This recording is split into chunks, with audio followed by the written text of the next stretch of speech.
आरोप विपक्ष लगा रहा था कि आप ईडी का राजनीतिक इस्तेमाल कर रहे हैं, उस आरोप की स्वीकृति वो संसद में कर रहे थे, जो काम देश के मतदाता नहीं कर पाए। देखिए, अब वो मतदाता को भी कोस रहे हैं। मोदी, बीजेपी, आरएसएस, बजरंग दल सबके गुण देख सकते हैं। जो एक बार सांप्रदायिक होता है वो बहुत लंबे समय के लिए सांप्रदायिक होता है, और जो सांप्रदायिक होता है वो उसके साथ साथ हत्यारा भी होता है। सत्यपाल मलिक का इंटरव्यू जब राहुल गांधी कर रहे थे तो मुझे अच्छा नहीं लगा। अच्छा अपने लिए नहीं कि भारत की पत्रकारिता इस हाल में हो गई कि विपक्ष के नेता को पत्रकार बनना पड़ रहा है, और जो पत्रकार है वो विपक्ष की हत्या कर रहा है, विपक्ष की हत्या कर रहा है।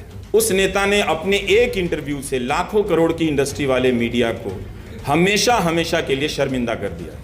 अब तो कोर्ट पे भी आप क्या ही कहें, उनका जज लोग दुखी हो जाएंगे कि हमारे बारे में भी छोड़। आप धर्मनिरपेक्षता से सांप्रदायिक बहुत आसानी से हो सकते हैं, लेकिन सांप्रदायिकता से धर्मनिरपेक्ष होने में या मानव होने में, मानवीय गुणों से अपने आप को उस पर लाने में बहुत ही असाध्य प्रक्रिया है। ये सबके बस की बात नहीं है।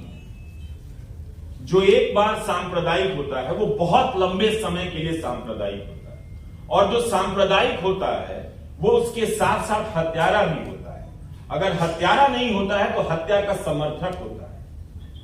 तो इतना आसान नहीं है कि आप उसे एक झटके में कह दें कि तुम गोदी मीडिया मत देखो। वो क्या करेगा, वो कैसे जिएगा, उसे अब जीना भूल गया है। जब तक गोदी मीडिया के खिलाफ नागरिकों का आंदोलन नहीं होगा, लोग घर घर जाकर नहीं समझाएंगे, तब तक भारत को लोकतांत्रिक और लोकतंत्र के लिए खड़ा होने वाला मीडिया नहीं मिलेगा। भारत की लोकतंत्र की यात्रा में मीडिया की अच्छी भूमिका रही है, जिसे हम प्रेस के रूप में जानते थे। विभाजन की आग में घी डालने में भी इसकी भूमिका रही है। कभी गांधी जी ने अखबार ना पढ़ने की सलाह दी थी। अखबारों की विभाजनकारी खबरों पर टिप्पणी बहुत लोगों ने की है, लेकिन कई बार सोचता हूं कि 1947 के आसपास उन सांप्रदायिक संपादकों और पत्रकारों का आगे चलकर क्या हुआ, पत्रकारिता में भी और पत्रकारिता के बाद वे क्या करने लगे, किस तरह से समाज में स्थापित हुए, इसकी जब कल्पना करता हूं तो जिज्ञासा होती है कि जानूं जरा कि जिन लोगों ने 1947 के समय में इस तरह की सांप्रदायिक खबरें उठाई, उड़ाई, छापी, और जिसके नतीजे में कई जगहों पर दंगे हुए और कई बार सरदार पटेल की झुंझलाहट भी मिलती है, देखने को, पढ़ने को मिलती है, तो क्या हुआ उन लोगों का क्या हुआ? क्या वो राजनीति में सुरक्षित हुए, समाज में प्रतिष्ठित हुए? इसका जवाब मुझे नहीं मिलता है, शायद किसी और के पास। लेकिन उसी दौर में सांप्रदायिकता का विरोध करने वाले थोड़े पहले गणेश शंकर विद्यार्थी दंगों के बीच ही मारे गए। लेकिन ये सवाल फिर भी रह जाता है। तो भारत की पत्रकारिता में सांप्रदायिकता का अंश तो रहा है, मगर आज जो है वो अलग। अब सांप्रदायिकता ही पत्रकारिता है। आप सांप्रदायिकता के बगैर पत्रकारिता की कल्पना नहीं कर सकते। भारत के लोकतंत्र पर कितना हमला हुआ।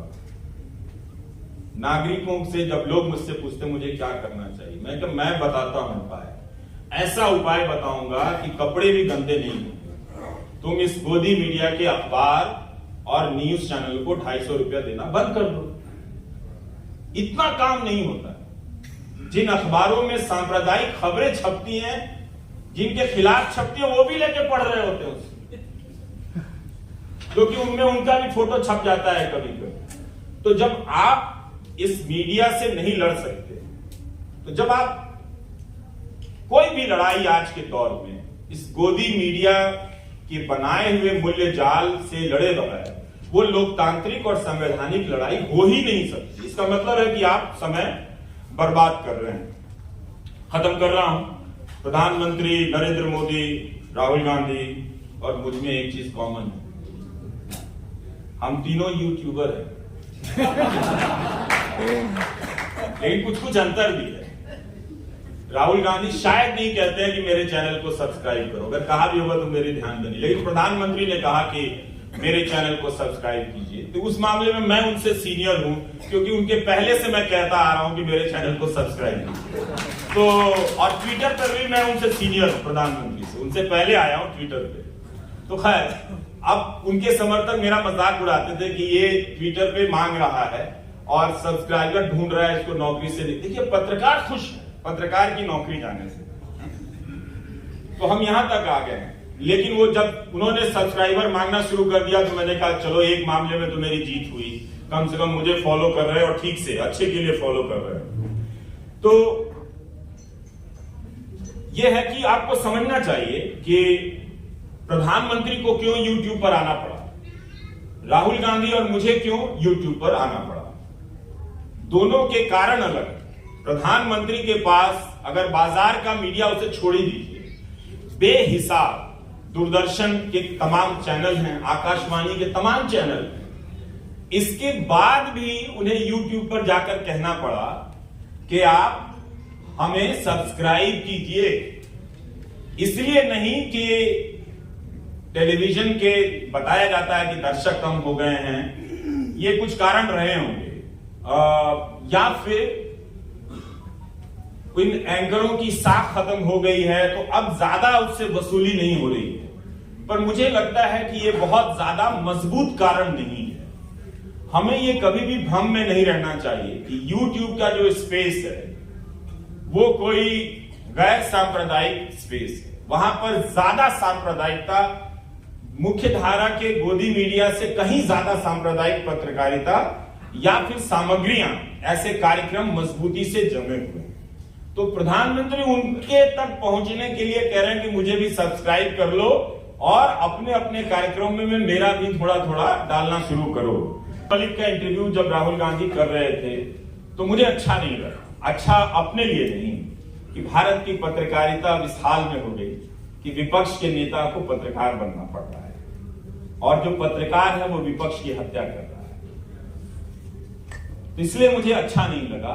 और यह भी लगा कि जिस नेता को मीडिया ने मजाक उड़ाया और कमजोर साबित कर दिया, उस नेता ने अपने एक इंटरव्यू से लाखों करोड़ की इंडस्ट्री वाले मीडिया को हमेशा हमेशा के लिए शर्मिंदा कर दिया कि जब तुम नहीं हो तो हम विपक्ष का नेता भी बनेंगे और हम इंटरव्यू भी करेंगे। ये बहुत दुखद क्षण था जब मैं उस इंटरव्यू को देख रहा था।